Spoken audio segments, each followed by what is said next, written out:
How's kicker competition going? How's the freshman look, Starzik, and Coach mentioned trying to put pressure on him a little bit. How's that going? You know, we'll go back to the spring. He had a good spring. Like I said, great spring. He did well over in the practice fields, not as well in the game situations. But, you know, the first 2 days, the third day, today was our first day to do live field goals. He made them all, so that was a good start.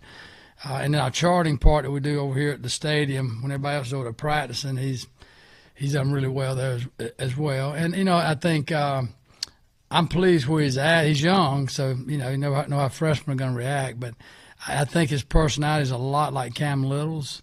You know, so I'm excited about him. And the most important thing for him is just make field goals this year, you know. But as far as the situations, we haven't started that yet. But I think what you're going to see with Pitt is he's just in the middle of practice. He's going to say field goals up.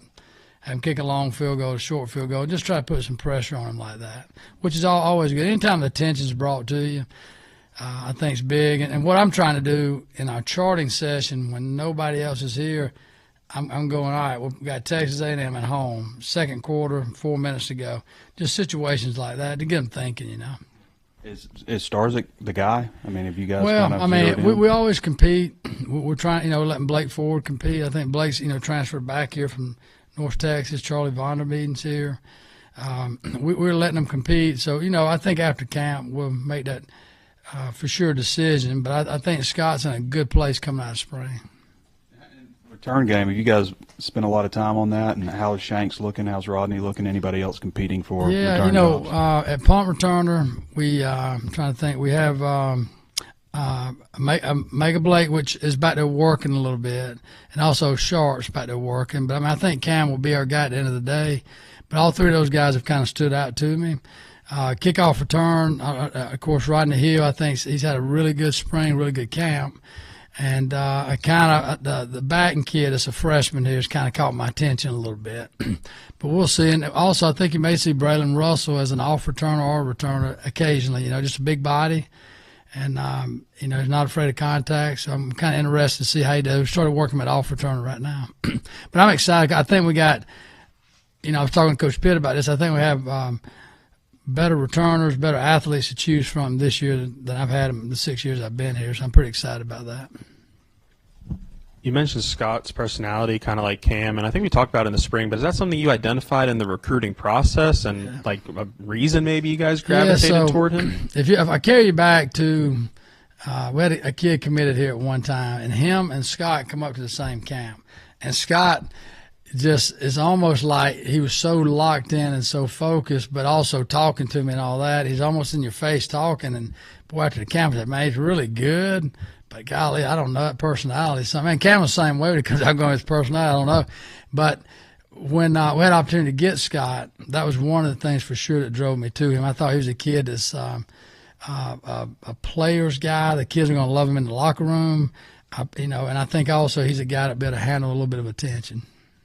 What about a gunner competition? I mean, who are some guys you're looking at right there so far? That's so important. You know, last year, Tesla, he's really became a big-time gunner for us, as well as Broden. They did a nice job for us. But Mega Blake's right now would be in the lead for our gunner position. I think that on the other side, right now would be Akari Johnson. He's a kid that's played a little bit on defense, but he's got really good mechanics.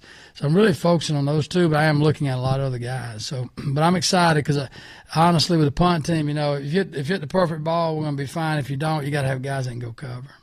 Speaking of punting, Bale had such a good year numbers-wise. What was it maybe in his makeup that allowed him to be that successful, and how can he be better this year? Yeah, so me and Devin were talking yesterday. You know, his personality, his energy is a blessing and a curse, right? So as a blessing, our players love him on our team.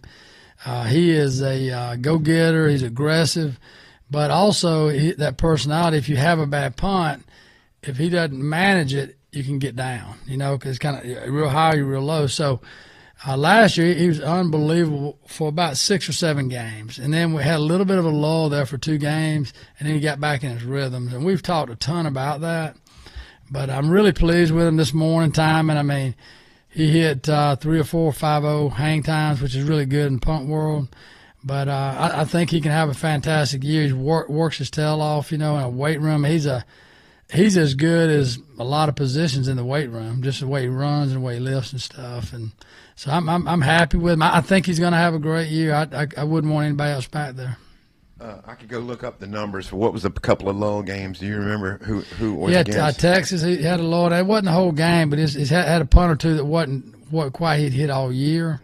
And I can't whoever we played after Texas, and then we got back on track. So I can't remember the flow there, but it was 2 games there in midseason. Okay, if I recall correctly, Sam mentioned one day up here recently that Starzyk had like a 6-for-6 day. Mm-hmm. So to the best you can do it, what numbers are you talking about on his charting? Yeah, so I'll give you 2 things. I always shoot for 80%. I want to be at 80%, but I always tell them this: if you can hit 80%, our football team's going to be fine.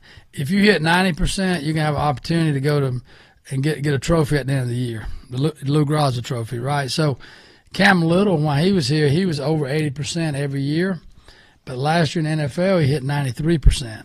Right, so that's what you're looking for. But so with him, I'm trying to have an 80% season, an 80% practice, and that takes a little bit of pressure off of him. And this is where I try to put pressure on him and take a little bit off. Is everything 49 yards and in, we want to try to make that field goal.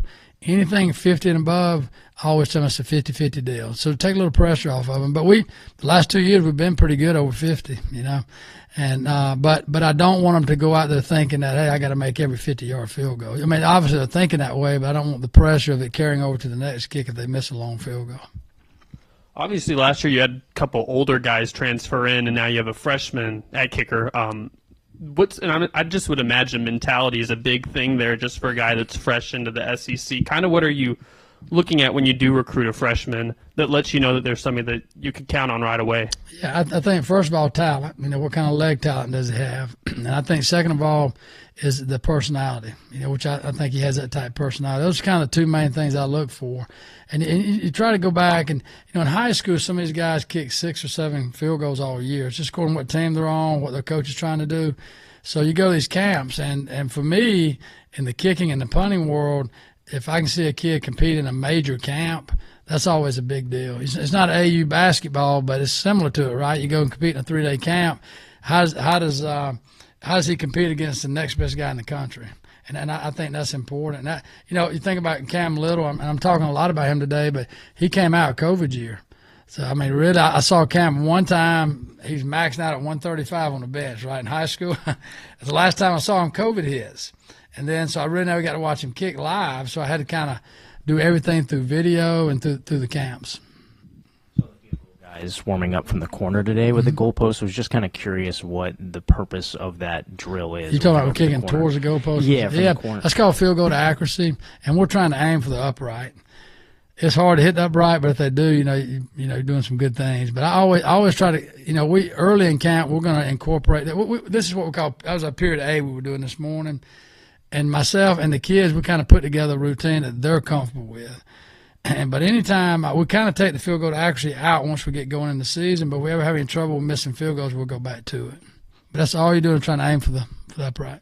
And I guess what are kind of the key metrics that you're deciding for between Scott or Blake? I mean, does it come down to just more makes? Is then distance more important? What's sort of the hierarchy of what you're looking at? At the end of the day, it will come down to makes, but this is really good info for you here. We do a charting session, which, out of 100%, charting is worth about 20% of our grade, but we do a lot of those kicks.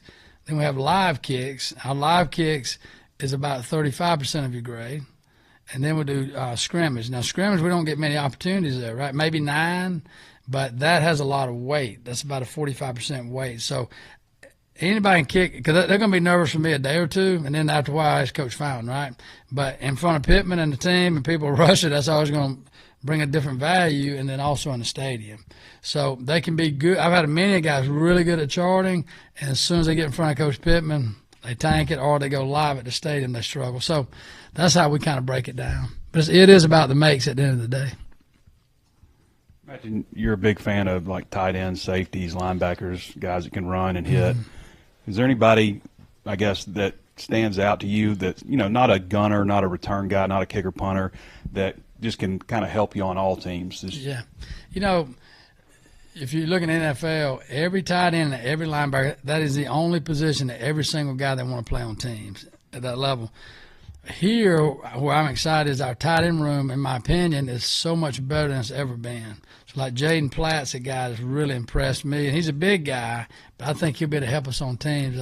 Postka, I think he's a guy that will help us on teams. Laster, has already helped us some on teams. If you flip over to the linebacker room, I mean, we've got depth that we just haven't had in the past. So I'm excited about that. Andrew Harris had come in from Central Florida. He played some teams there, but he's done a really good job for us. He plays fast. He's a great tackler. Obviously last year, Bradley Shaw last year had about 244 snaps for us on special teams as a freshman. That's a lot. So I'm hoping some more of these freshman linebackers, Tavian Wallace, will step up for some of the transfers we've had. The Smalls kid that is playing some safety linebacker for us.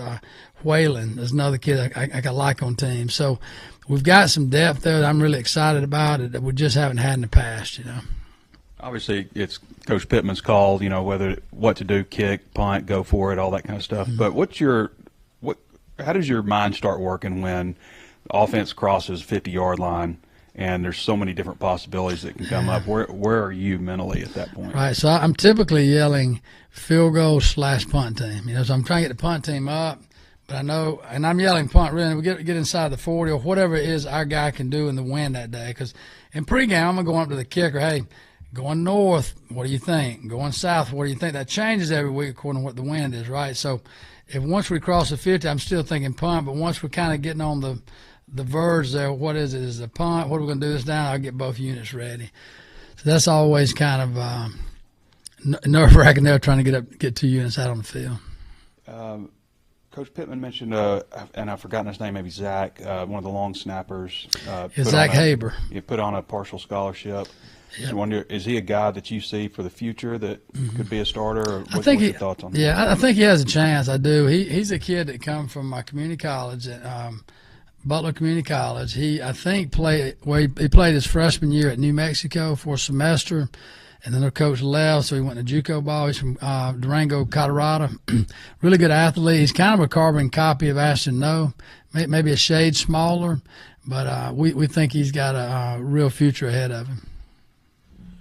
As the coach that's kind of been with Pittman the longest, I'm curious personally, what was it like watching him deal with the hip injury last year? How much better is it to see, the way he's moving around and impactful now? I think you call him a warrior, really, last year. I mean, it was very painful. I think kind of come on right before the season. He wasn't expecting it, and he dealt with it all year. But probably the most impressive thing for me was after the last game, he goes in, I believe, on that Monday and has surgery. And then he comes into the building the next day, and he's meeting with kids. Because what he likes to do in December, as soon as our last game's over, is meet with all the kids, talk about NIL and all that stuff.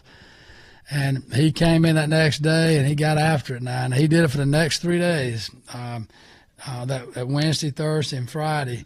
And that was impressive because that's hard to do, sit there and you're dealing with kids and you're dealing with how you may feel about a kid, but also you're dealing with a hip injury. But I think he's doing a lot better, and I think that's I know a lot of coaches that's had hip injuries, and they all have dealt with it differently. And I thought he handled it as well as he could in the situation he was in. You guys played against Cam last year, and he had a really good season as a returner. How much did that play into when he's in the portal? I like this kid, and what do you like about Cam? Yeah, so we're always trying to look for good players. Obviously, kicker, punter, long snipers, but most of the time I go to Coach Pitts, hey, can we go get us a punt returner? And the answer is, well, we'll find somebody in who we're recruiting. Last year, he said, go find one. So I started looking in the portal, so who's the best returner out there. And as they get in the portal, you start stacking them in order there. But if you watch Cam's film last year, he had 3 house calls in one season. One got called back, so it got nulled. But he was impressive there, did some good things. In our game, he had no returns in our game. So that was a good thing. But we were worried about him going into the game, concerned about him. So, but we feel like we've got a guy. And, in our league last year, Texas had gone and gotten a one-year guy. And obviously Cam's a younger kid.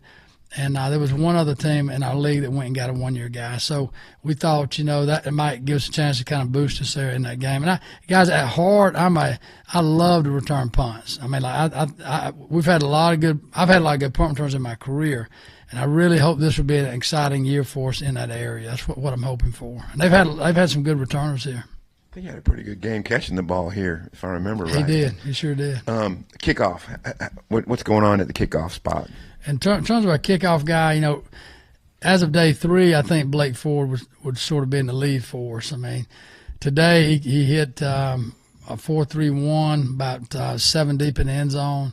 But Blake's a big kid. He's a 225-pound kid that is a field goal kicker as well. But I think his strength has been a kickoff guy. Obviously, Scott was the number 1, number 2 kicker, depending on which recruiting service you look at. Just when you're recruiting a guy like that, how much do you kind of lean on the success that guys like Cam Little and Jake Bates have had in the NFL? Yeah, that obviously helps a ton. Anytime you have guys in the NFL and you can point it out, it's a big deal, And I think that had a little bit to do with Scott coming here, obviously, and sometimes those guys – he may be at a camp, and Cam might be there doing the NFL camp. Those camps, they kind of stack them: high school, college, NFL guys come in and kind of work together. And I'm sure they had an opportunity to talk at some point, but it certainly helps when you have a specialist at the next level.